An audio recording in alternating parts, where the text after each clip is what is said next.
أعوذ بالله من الشيطان الرجيم.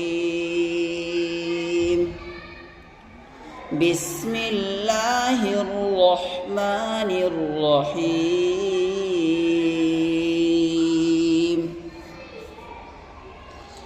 فلما قضى موسى الأجل وسار بأهله آنس من جانب الطور نارا قال لأهلهم كثوا إني آنست نارا لعلي آتيكم منها بخبر أو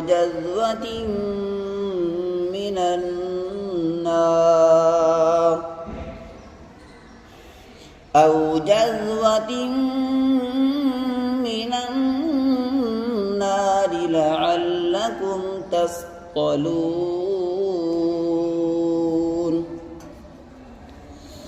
فلما أتاها نودي من شاطئ الوادي الأيمن في البقعة المباركة من الشجرة أن يا موسى إني أنا الله رب العالمين وأن ألق عصاك. فلما رآها تهتز كأنها جان